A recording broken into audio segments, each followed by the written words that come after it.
neighbor and say, you're not leaving the same. In Yeshua's name. Amen. Amen. Baruchu Adonai Hamorach. Baruchu Adonai Hamorach le'olam va'ed. Blessed is the Holy One who is to be blessed. Blessed is the Holy One forever. Father, we thank you for your word. Thank you that it goes forth and changes lives. It changes our lives in Yeshua the Messiah's name. It's not by might or power, but by your Spirit. Hashem Yeshua HaMashiach. All those people said amen. Amen. Amen. We're going to go into two portions today. We're going to review. Let's look at the Torah portion this morning. And that, if you'll just remain standing as we read. Beautiful picture. Numbers 13. Adonai spoke to Moshe, saying, send men to spy out the land of Canaan, which I'm giving to the children of Israel. From each tribe of their fathers you shall send a man, everyone a leader or a prince in Hebrew among them. So Moshe sent them from the wilderness of Paran according to the command of Adonai, all of them men who were heads of the children of Israel.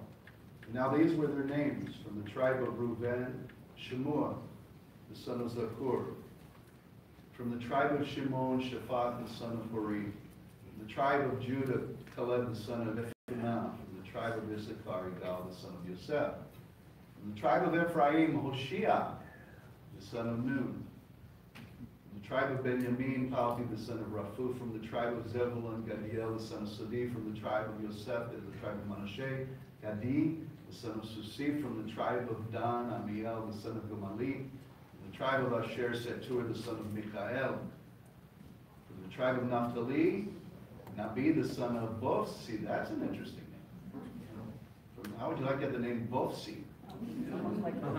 From the tribe of Gad, Geuel, the son of Mahi. These are the names of the men whom Moshe sent out to spy the land. Moshe called Hoshea, the son of Nun, Joshua, or in Hebrew, Yeshua. Now pay close attention to that, because we see a name change in the inheritance of the promise. Then Moshe sent them to spy out the land of Canaan, and he said to them, go up this way into the south, go up to the mountains, and see what the land is like, whether the people who dwell in it are strong or weak, few or many, whether the land they dwell in is good or bad, whether the cities they inhabit are like camps or strongholds, whether the land is rich or poor, whether there are forests there or not. Be of good courage. Say that with me. Be of good courage. Turn to your neighbor and tell them, be of good courage. Be of good courage. Bring some of the fruit of the land. And now the time was the season of the first ripe grapes. So they went up and they spied out the land from the wilderness of Zin as far as Rehob, near the entrance of Hamath. Now we're going to pay close attention to this, because this really jumps out at me. We're talking about land or earth and grapes, right? Yeah. Earth and fruit. What are the two blessings in Judaism that we say most often? Blessed are you, Father our God, who gives us the bread from the earth and who gives us the fruit of the vine. See that blessing? And how often do we say that blessing? Every day before we eat. So we're talking about the inheritance of the land and the fruit that comes from it. Let's keep reading. Just a little zinger. So now it says, so they went up and they spied out. Everybody say they went up. They went up. Aliyah. They made Aliyah. They went up and they spied out the land from the wilderness of Zin as far as Rehob, near the entrance of Hamath. And they went up through the south and they came to Hebron, Nachiman, Sheshid, Talmi. The descendants of Anak were there. Those were some mean guys. And it goes on to say, now Hebron was built 7 years before Zoan in Egypt. And they came to the valley of Eshcol, and there they cut down a branch with one cluster of grapes. And they carried it between two of them on a pole. They also brought some of the pomegranates and figs. The place was called the valley of Eshcol because of the cluster which the men of Israel cut down there. And they returned from spying out the land after 40 days. Now they departed, and they came back to Moshe and Aharon and all the congregation of Israel. Help me. The children of Israel in the wilderness of Paran and Kadesh. And they brought back word to them and to all the congregation, and they showed them the fruit of the land. Then they told him, and they said, we went to the land where you sent us. It truly flows with milk and honey. In other words, the dairy produce, and the honey represents the bees that touch the flowers and produce the fruit. Okay? So, and this is its fruit. But nevertheless, Everybody say nevertheless. Nevertheless. Talk about that word today, nevertheless. The people who dwell in the land are strong, and the cities are fortified and very large. Moreover, we saw the descendants of Anak there. The Amalekites dwell in the land of the south. The Hittites, the Jebusites, the Amorites dwell in the mountains. The Mennonites, the Canaanites. No, I'm sorry. I got carried away. The Canaanites dwell by the sea, along the banks of the Jordan. And then Caleb quieted the people before Moshe. And he said, let us go up at once and take possession, for we are well able to overcome it. But the men who had gone up with him said, we are not able to go up against the people. They are stronger than we. And they gave the children of Israel a bad report of the land, which they had spied out, saying, the land through which we have gone as spies is a land that devours its inhabitants.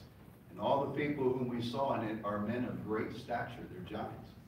There we saw the giants. The descendants of Anak came from the giants. We were like grasshoppers in our own sight. And so we were in their sight. One more. We're going to go to the renewed covenant, Romans 12, 1 and 2. I want us to read this together if we can as a congregation. Amen. I beseech you, therefore, brethren, by the mercies of God, that you present your bodies a living sacrifice, holy, acceptable to God, which is your reasonable service.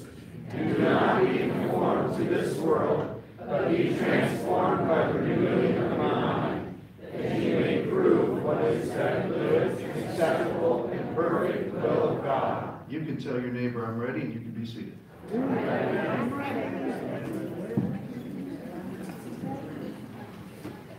I debated, Father, help me to bring this word in, please. My weakness will be strong in Yeshua's name. Amen.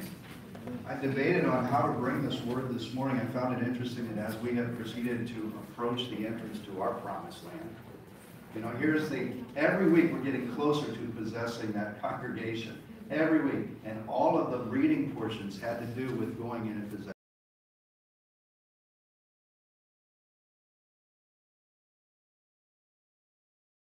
They see all the plagues, all the signs and wonders. The firstborn of Egypt are destroyed. The sea opens up for them. They come through the sea. They come through into the wilderness, and they're standing at the gates of the promise. They're at the door. They're at the threshold. Everybody say gates. Your gate is your door. It opens things up, and it lets you in. It lets things out. There's that gate. So they're at the gate. And they're standing there, and Moshe says, look, go in and spy out the land. I want you to check it out. Go look at it. Tell me what's in that land. I want you guys to come back with a report. Now, it's interesting because when we read in Romans, you're going to see how this ties in even from last week. Romans talks about that good, that acceptable, the good, everybody say this with me, good, acceptable, and perfect will of Adonai. Now, let's look at the Hebrews and see what the promise was to bring them out. So they saw the goodwill. It was good for them to partake of Pesach. It was good for them to come out. It was acceptable as a people of Adonai to go into the wilderness and receive the Torah. That was acceptable. But the next level is the perfect level. What was the goal of the Father for his people? Not to have them wander through the wilderness and get the Torah and stay in the wilderness. Now we sing a song at Pesach. It says, Dayin. You know what it means, right? It would have been sufficient. A lot of people stop at the good. It would have been good enough if he'd have just brought us out of Egypt. It would have been acceptable, even on a greater level, if he would have just given us his word. Now we're free and now we got the word. But he doesn't stop there. He says, now I want to bring you the perfect mark. By that way, that word perfect means to hit the mark. It means right on. That perfect thing for the Israelis, the Hebrews, is to come into the land, fulfilling the promise to Abraham. You will dwell in it. You go through the gates, and now it's yours, and you take possession of it. And you raise families, and you teach them my word, and you tell them my story. That's the perfect. So they're right there. They're right there. And they go into the land. It's interesting because they spy out the land. Everybody say spy out. Just a couple of things this morning. They're all distinguished men. They're righteous. But all the righteous ones, even we see 10 come back. The 12 come back. The 10 have a bad report. It's interesting when we understand that the number 40 has to do with testing. So they all are gone. It's not like we read it and we think they're coming back the next day. They're gone for 40 days. And they're spying out the land and they're looking. And can you imagine? I want you to think about what they saw. What they saw. What their eyes are seeing. They're seeing people who are giants. The giants were not just 7 feet tall. Todd, will you stand? I'm asking your son to stand. Now, these are not giants. Stand up, guys. To me, they're giants. How tall are you? 6'4". 6'4". How tall are you? 6'5". Oh, you're taller than your dad. Wow. Now, I want you to say, okay, you're short. Sit down. You sit. 6'5". Can you imagine? Add another, get to 7 foot. That'd be about how high? Raise your hand. Would you raise your arms? How high is that? About 7.5, maybe? How high would the ceiling be? 9? We're talking 9.5 to 10 feet tall. Thank you. 9.5 to 10 feet tall people. Goliath himself was a giant, and it says that he was about 9.5 feet tall. Can you imagine trying to fight somebody? And they're seeing these guys, huge guys, and they come back with this report, carrying the fruit. It's interesting, as they're in there, they're perceiving things. When they come back, they have a bad report because they all saw the same thing. 10 had a bad report, 2 had a good report. What were they seeing in the land? They all saw the same thing. They all saw the giants. They all saw the land. They all saw the fruit.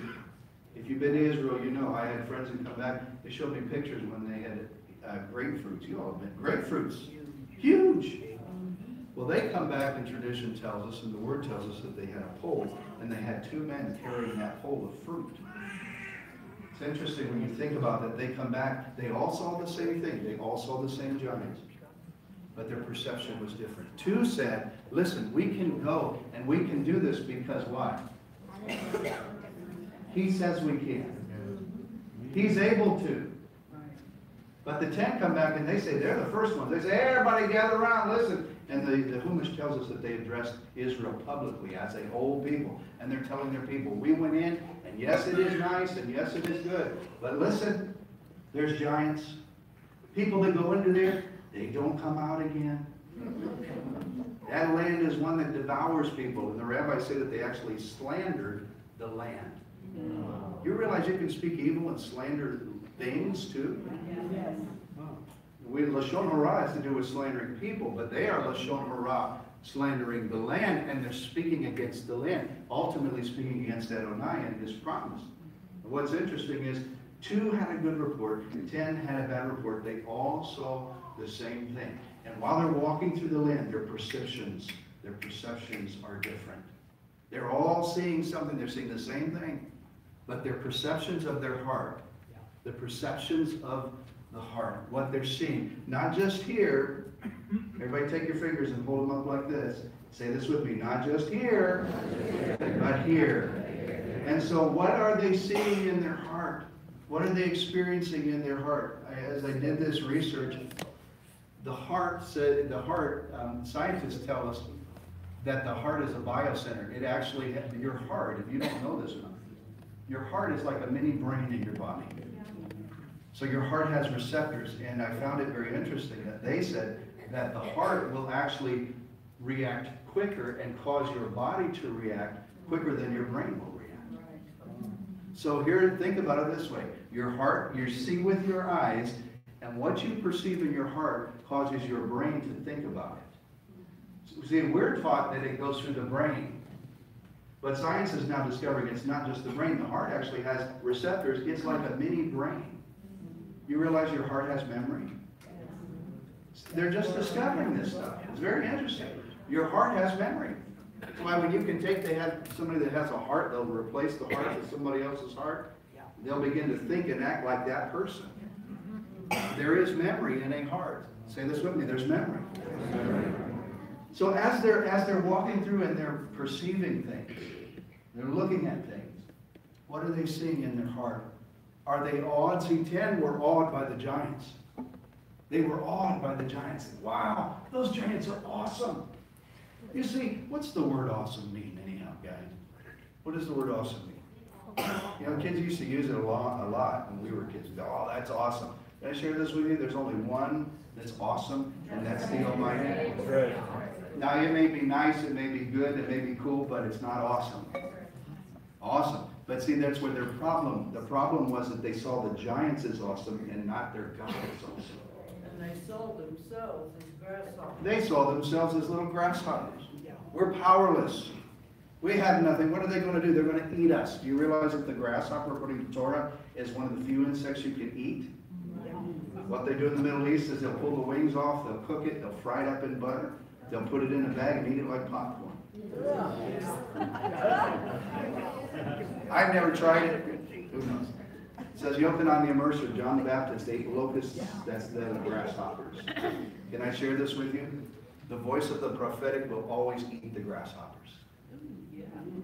Your prophetic word will always eat your grasshopper mentality. Never look at your problem, guys, as the giants and be in awe of your problems and go, oh. When that begins to happen, you need to turn the eyes of your heart back to the Creator and say, He's the one. He's the one that's awesome. Not the giants. Turn to your neighbor and say, the giants aren't awesome, our God is. Would you do that? What's your perception this morning? How do you perceive things? Some of you may be sitting here and you would look at one thing and see something else, where I may look at it and see another thing. Perception versus reality. Do you realize that some people's perception is not reality? People will look at their giants and say, that's the reality. We're all going to die. That's what the 10 spies were saying. Joshua and Caleb, I love it because Joshua and Caleb, the scripture tells us, had a different spirit and they were strong. And what made them different? What made them different? Did they all say the same thing? Yes. You know what made them different? Their heart. Caleb, what is his name? What is Caleb's name? Dog. You know a dog is loyal? I have a little dog at home. That dog is so loyal. How many of you have dogs? Dogs are loyal. Caleb is a loyal person to Yahweh, to Adonai. He's loyal.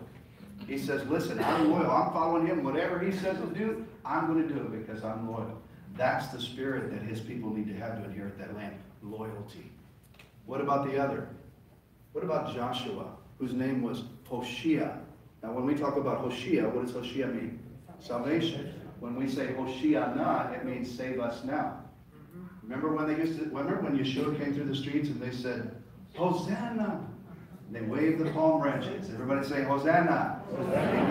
That is a Hebrew word. It means Hosheanah, save now.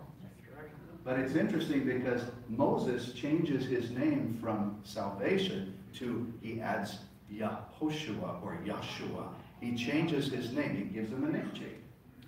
He says, salvation is not just seen in our own strength, but salvation is seen in Yahweh's strength. So when we talk about Yeshua, everybody say Yeshua. Yeshua. Yeshua means Yahweh.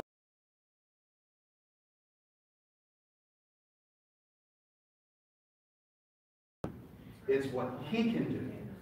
Amen. And that's where when you're facing your giants, you have to realize it's not in your own strength.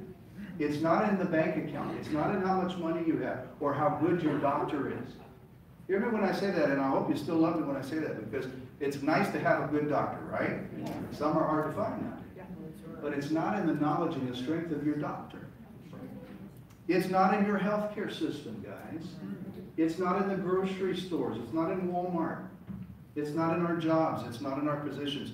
Our salvation comes from Yahweh, from Adonai. So when we talk about the name Yeshua, that at the name Yeshua, every knee will bow and every tongue confess. Jesus in American language, in English. But Yeshua, Yahweh is salvation. Amen. I love what the Chumash says. I don't agree with everything the Chumash says. The Chumash is a report on the Torah. And I love what the Chumash says. It's a commentary. But the rabbis say this, and they don't even realize what they're saying. They say that Yeshua, when Caleb was in the land with the spies, and Joshua was in the land with the spies, we'll call him Yeshua because that is his Hebrew name. So everybody say Yeshua. Yeshua. So when Yeshua or Yehoshua was in the land, you know how he found strength? I love what the Chumash says. The Chumash tells us this. He found his strength in his name change. and he pondered the name Yeshua. And he thought on the name Yeshua. And as he contemplated the name Yeshua, he got strength to stand against those giants. Amen. If you want strength to stand against your giants, ponder the name Yeshua. When was the last time you look at your giants and you go, oh, those giants are going to kill me? Or do you look at your giant and you say, Yeshua. Yeshua. Yahweh is salvation. I can't bring us into the land, guys, by my own strength, but I know somebody who can, and that's Yeshua. Amen. Everybody say Yeshua. Yeshua. Don't you love that? Love that concept. What's the giants that we're looking at today? What's your giant? What are you looking at today that's facing you? A health issue, a family issue, a son, a daughter you're wrestling with, you're struggling with, grandkids you may be struggling with, a marriage, job situation. What's your giant today? What is it? Now I'm going to ask you this. What's your perception? What are you seeing with your heart? Only you can answer that.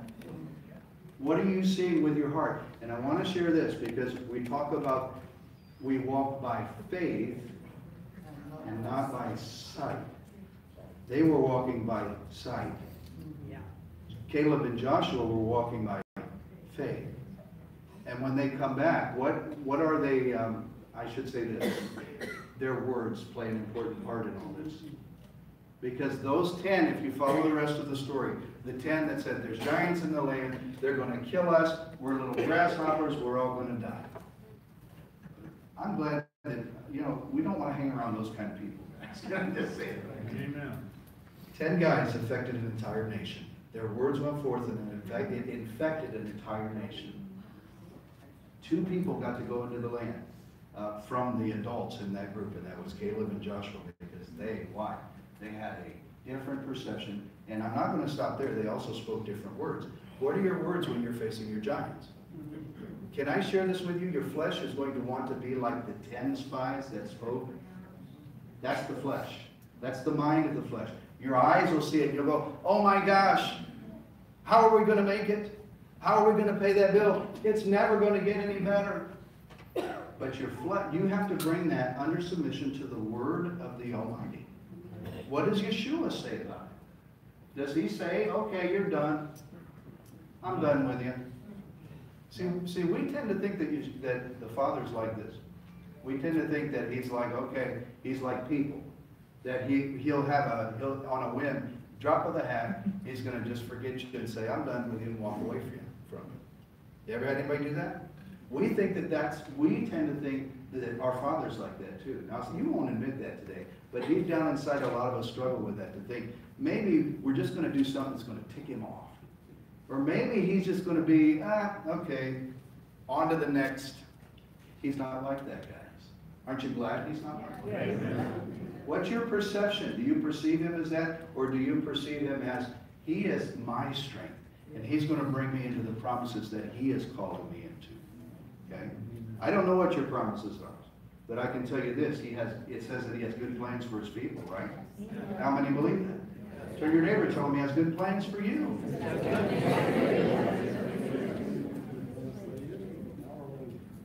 Right at the gate. Brings them right to the gate. He brings them, it says, listen, they come right to the gates, and their perception, their thoughts are, we can't go in. He brought us out here to kill us. In fact, if you read Numbers 14, they go on to say, look, he's brought us out here to kill us and our children. And so he says, wait a minute. He says, since they said that, he says, they won't come in. They're going to die in this place. But he says, their children, I'll bring them in. I'll bring them into the gates. I'll bring them into the doorway. It's interesting because the word for gate, sha'ar, it has to do with your thought life. Your thought life. What do you think about your giants? What do you think about his promise? What's your perception? David Van Koevering was a wonderful man who passed in January of this year. I actually had a chance to communicate with him several years ago. David Van Koevering was a genius, guys. This man, if you don't know anything about him, this guy was a genius. And he was a scientist. His field was sound and light and science. He was a believer in Yeshua. I was extremely blessed to be able to communicate with this man. He was the inventor. Have anybody ever heard of the Moog back in the 60s? Some of you have. The Moog. How about the Vancouvering piano? He's the inventor. And he is, if I can say it this way, he's one of the, he has a list of things, I mean a long list. But he is the inventor of what we use today as the synthesizers. And how you convert, he had this idea that sound and light could be converted. You could record it on chips, and then you could play it back. And so he talks about things that record sound. You can actually, he says that everything is recorded. He said the things that you do are recorded in the diamond ring or your stone in your ring. He said the words that you speak are recorded in substance. He proved it by inventing the Vancouvering piano and the Moog synthesizer back in the 60s. I had a chance to speak with this guy. It was very interesting. He shares a story. He said that you can take, everybody say perception. Perception. He talks about perception and reality, and he said that there's a they call it a double slit. It has to do with lasers. And what you do is you take this thing and you put a slit in it, and he says you set them up, and then you run your laser through it, the light goes through. And he said, by your words, he said they took that, and he said there was a shotgun pattern of the laser effect that when it went through that slit. I can't explain it like he does. But he said that when they took that, and they spoke, he said they spoke a certain word over this, and he said there was a shotgun pattern of light through that slit. He said the other slit, he said, all we did, he said, was we spoke one word, and it changed the pattern of what we saw. Wow. Just by one word. And the person who was interviewing him said, did you change anything with the light? He said, we didn't change anything. All we did was we spoke a different word, and it changed what the light appeared to be. Everybody say perception. Perception. Do you see how that can reflect on our lives? What are we perceiving in our hearts? Now, it's not just what you perceive, but it's what you speak. What are you speaking about your situation? Now, you may say, well, Rabbi, you know, people abuse that word, and they talk about name it and blab it and grab it, name it and claim it, and all that. I don't know about that. All I can tell you is this. What we say with our mouths can affect our situation. What's your giant? What are you supposed to be saying? You and I are supposed to be speaking the word over our giants. Don't you love the spirit of Caleb and Joshua who looked at their giant and said, I imagine them, they're saying in their heart, you're coming down. You're coming down. I love Caleb because Caleb, it goes on to say, I believe it's Deuteronomy, or is it Joshua? I'm sorry.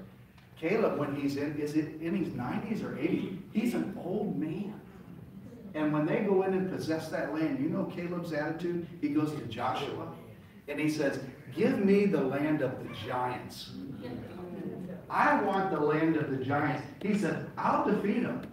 Give me the land of the giants. He is an old man and he's calling to fight the giants. Hallelujah. Where's our Caleb's? Where's our Joshua's? But we look at our problems and go, boy, they're so big. Rabbi, you don't understand. Little grasshoppers we are in their eyes. They're going to eat us for lunch. No, you take the Father's prophetic word and you eat that. You make your giants your grasshoppers. You don't be the grasshopper. You make the giants your grasshopper. What's your giants today? What's your perception of your giants? How many of you have giants? Wave at me. It's all right. Say this with me. The giants are coming down. They're coming down. Change your perception. How do we change? Listen, when we say Shema Yisrael, Adonai Eloheinu, Adonai Echad, hear, O Israel, listen with your ears, but perceive with your heart. And what you see with your eyes, don't let that guide you. We walk by faith. Caleb and Joshua were a perfect example of that. Amazing to me. Amazing to me. You know, it says that they carried back the fruit. Now, how many does it say carried back the fruit? Two men. Let me give you the story of what the rabbis say. The rabbis say that that fruit was so big and so heavy that they all tried to pick it up. And there were only two men that could carry that fruit, and that was Caleb and Joshua. The other 10 spies, it was too heavy for them. Can I dare say this? What was the difference between Caleb and Joshua and the other 10? The words they were speaking and the perceptions that they saw. You want fruit? Change your words. You want fruit? Change your perception of your problem. I'm not denying that it is a problem. Whatever your problem is, I'm not denying that it is there. But change your perception of it. Don't be in awe of your problem. Be in awe of your God. But he brought us out here to kill us. Yeah, sure, from my heart. This is a scary thing that we bought a huge building. You talk about, people are amazed when they come to the door and they walk through and they say, Rabbi, it's so much bigger than what it looks like on the outside. I said, it is. I'm going to get one of those hoverboard things. See me ride through the building. I always wanted one, so maybe I'll coffee in one hand, hoverboard on it, Bible on it. I just got this vision of me on a hoverboard with the Torah going around. But as we look at this building, and I say, "Oh my gosh, it's so big. Where are we going to get the finances?" And can I share that I have to trust Him? Yes. I have to trust you too. I have to trust that you're going to be faithful. I have to trust that He's going to be faithful. See, for you all, this is a once a week, maybe twice a week. This is us, guys. We're there all the time. This is my life. So I look at that and I say, we've never come this way before. We've never done anything on this such a large scale. But that Spirit of Messiah always keeps whispering. It's not by might, and it's not by power. It's by my Spirit. So I look at those giants and I say, well, that's a big one, and that's a big one, and that's a big one. He said, no. They're coming down in Yeshua's name. What looks like obstacles, turn them in. You turn it into something you eat. Don't let it eat you. Amen? Amen. Your neighbor say, don't let it eat you. The report was given with the qualifier. The report was given with the qualifier. Nevertheless. The land is good. It all looks good. Nevertheless. In the Hebrew, it's epes. It's aleph. Do we have it? Well, we'll get there. It's aleph, hey, samech. Is it? I want us to look at that word in Hebrew. This is a word that is a qualifier. You all know what a qualifier is? The land is good, everything is good, nevertheless. In other words, it means don't even regard what I just said. That may be okay, but this is how it really is. There's giants in the land and we're all going to die. So they give a bad report. And look right in the middle of that word is the letter Pei, which is mouth. Nevertheless. They disqualified themselves with their mouth. They spoke words they were not supposed to speak. Wow. What are we speaking today? Watch your words. Be very, very careful. Rabbi, they're just words. No, they're not just words. You realize that we are made in the image of Adonai, of Yahweh Himself? And He is a creative being. He creates with His word. And so can I share this? I know it sounds extreme, but it's true. We also create with our words. You create your perception with your words. Watch your words. Speak the word, not your own words. Speak the word about the situation. Say with me, speak His word. Speak His word. Watch your mouth. Can I share this with you? Because of 10 people. 10 people. Everybody say 10. 10. Because of 10 people, 2 million people missed out. Well, close to 2 million. They joined in with it. Is the problem. Right? Behold how good and how blessed it is. For what? For brothers to dwell together in unity. But see, it can also work the opposite way. And that's what happened. They all came in a spirit of echad, but it was not good. You only had 2 standing in agreement. Makes me think of those cherubim in the Ark of the Presence that they touched. Their wings touched. I believe that was, we can look at that in many ways. It could have been a picture of the spirit of Caleb and Joshua touching in agreement and the glory appearing in the midst of that. If 2 agree on earth is what? Touching anything.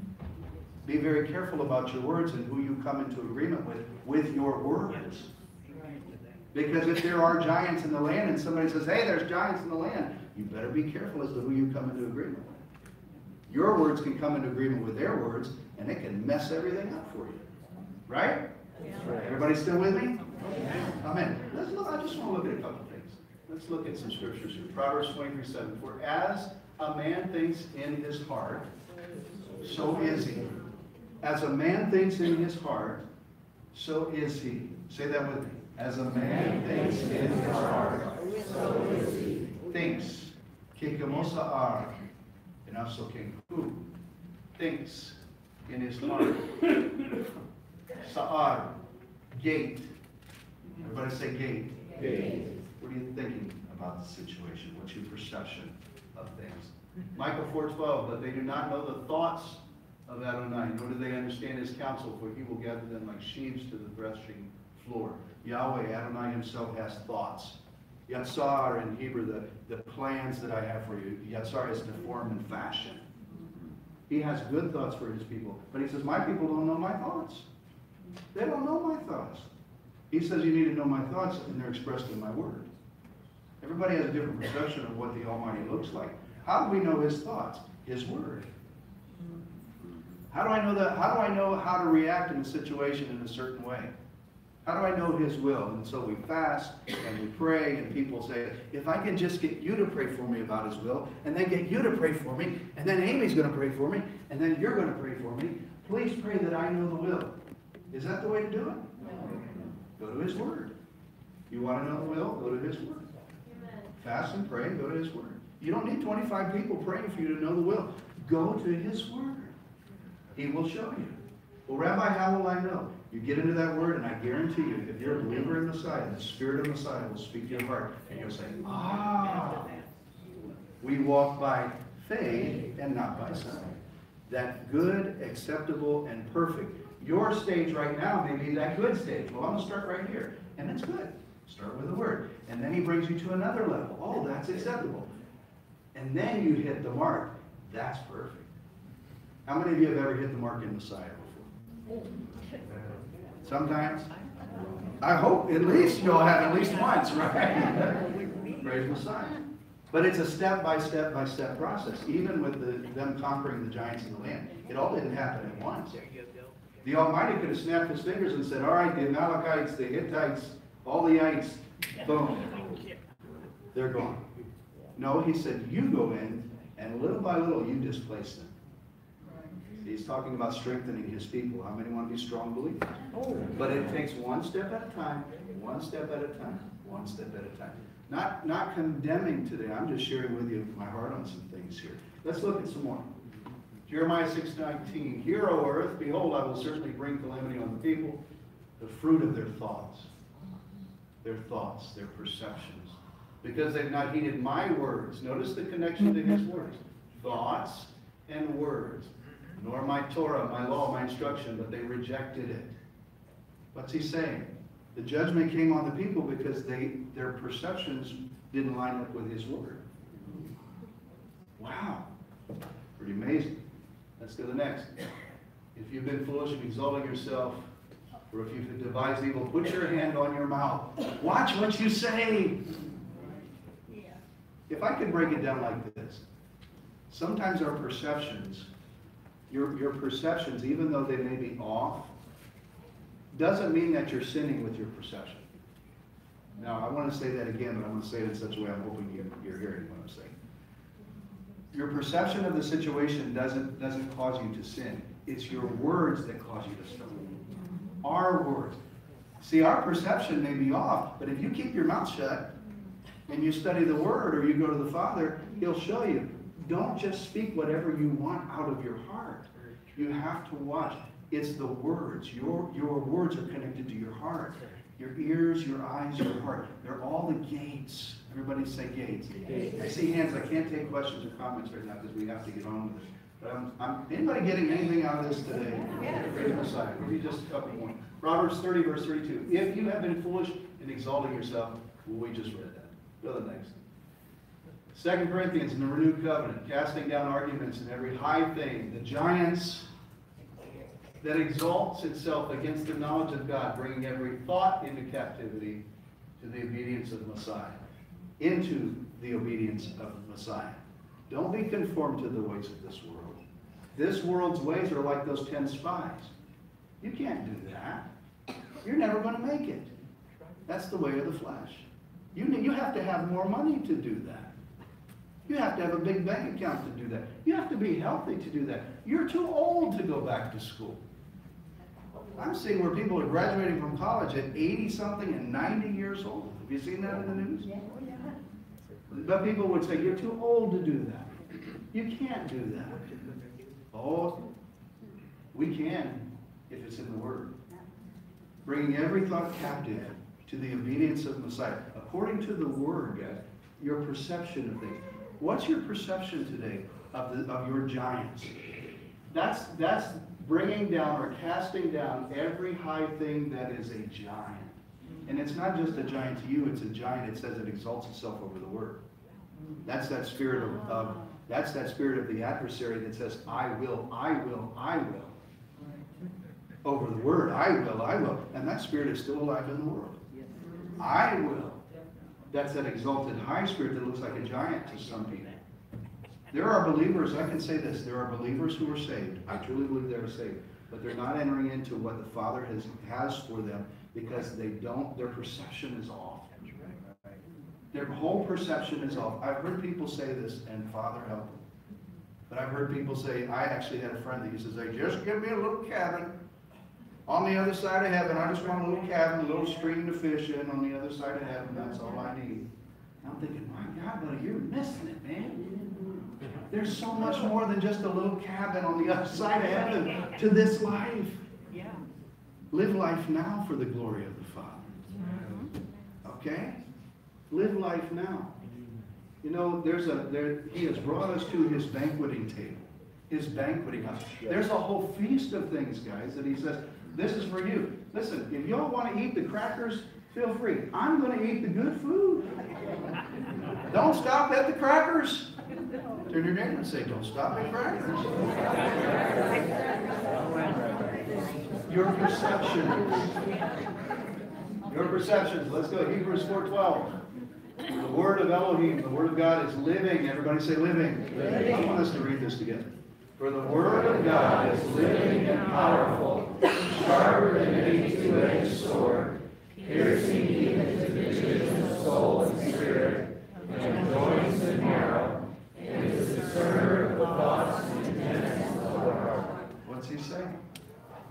He's saying, you know how you battle those giants? It's the Word. The Word can change even your perception of things. See, you may be, and I'm not trying to beat you up, but you guys, some of you today, and even watching online, some of you today may be in a situation where you were like the 10 spies. And you're saying, man, those are giants, and I don't know how we're going to make it. Change your perception by His Word. Get the Word in you and begin to speak the Word, and that will change your perception. I shared with my children, and this is one of the most important things that I shared at our Shabbat table last night. I said, guys, I said, look at me. And I'm going to ask you all to do this too. Take your finger and hold it up. You online do the same. Take your finger and hold it up. I want you to point it right next to your eye and say, I walk by faith, and not by sight. See this eye, your perception of things? This is the whole deal right here. Don't walk by this, walk by this, your heart. And that means you have to have a new heart in the Messiah. That's why we all need to be born again or born from above. You have to have a new heart. If you don't have the spirit of Caleb and Yeshua. You have the spirit of the 10 spies. If you're born again, that's the beginning of it.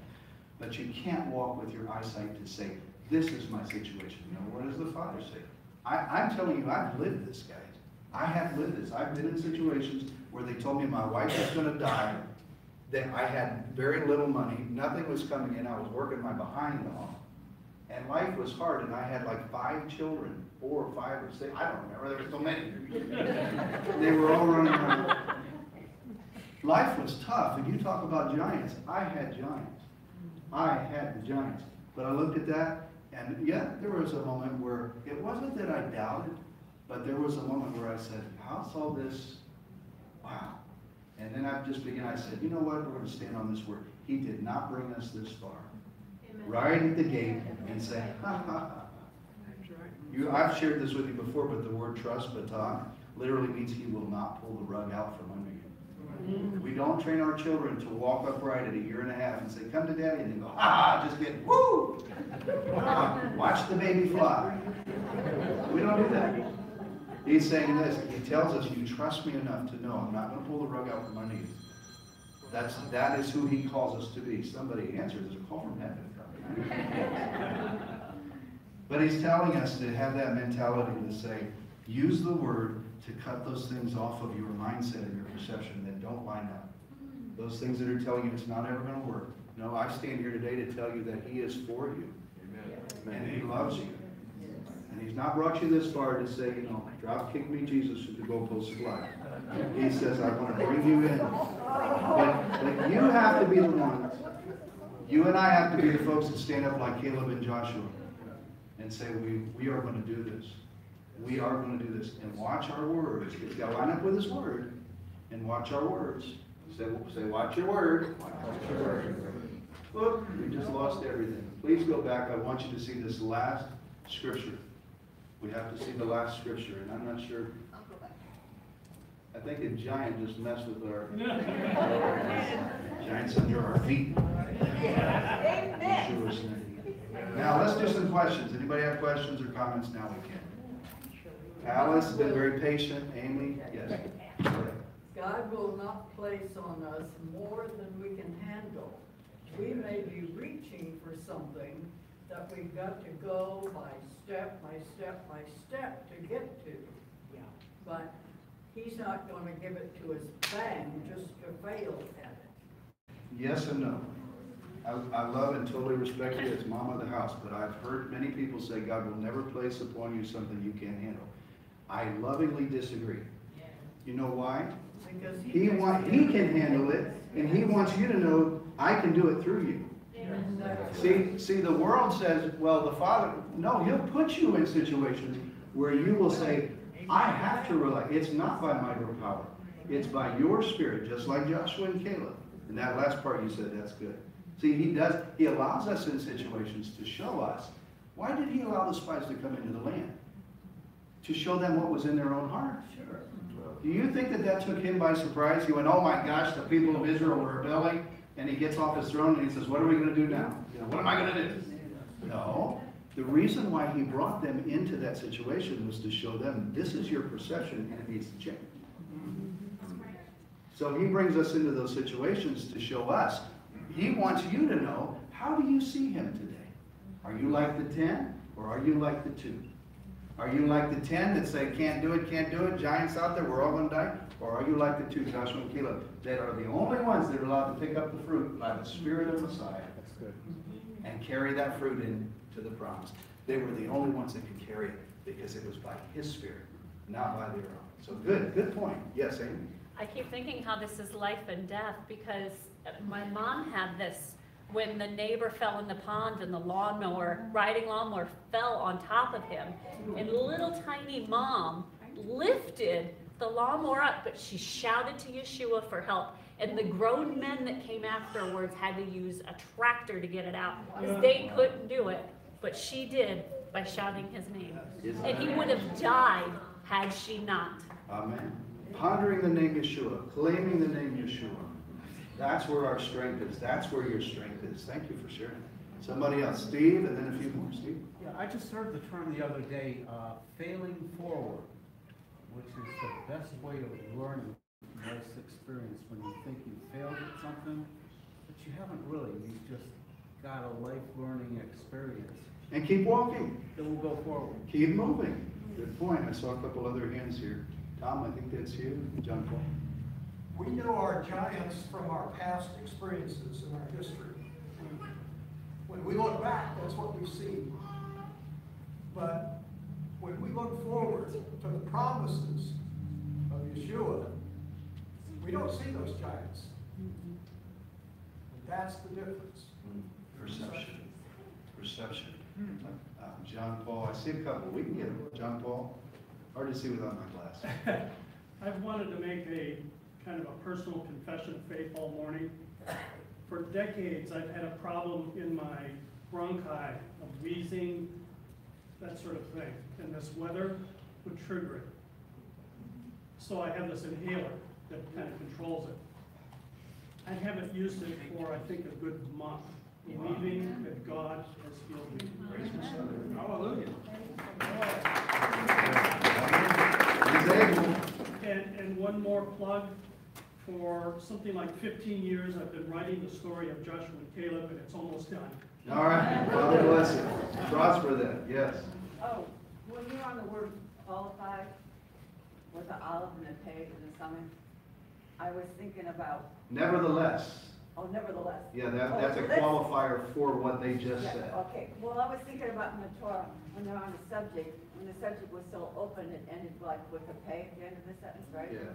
And the stomach when the thought was complete. Yes. So I was thinking about, how when the Father speaks, it's the, Yes, it's complete. Yes. Yeah, His word is complete. His word is complete. Say with me, His word is complete. One more thing, guys, I want you to see right here. Say this with me. Death and life are in the power of the tongue. And those who love it will eat its fruit. Now think back to what we read. The spies came back, and those that had a bad report never tasted the fruit of the land. Those that had a good report with the words of their mouth were the ones that could carry the fruit, go into the land 40 years later, and taste the fruit of the land. It all goes back to what we read today. How many want to taste the fruit of the promise of the word? You have to let the Spirit of Messiah change your perception. You're not going to ever change that on your own. Let the Spirit of Messiah change it, and then get into the word, begin to speak the word. I know that sounds radical. Say, well, Rabbi, that's not very messianic. Oh, it's very messianic. This is Torah, guys. This is Torah. We say, well, I thought that was some of the preachers abuse that. Well, yeah, they do abuse it. But listen, this is Torah. Watch your word. Speak what He tells you to speak, and taste the fruit of the land. Amen. Amen. Stand with me. Let's give Messiah a hand clap of praise.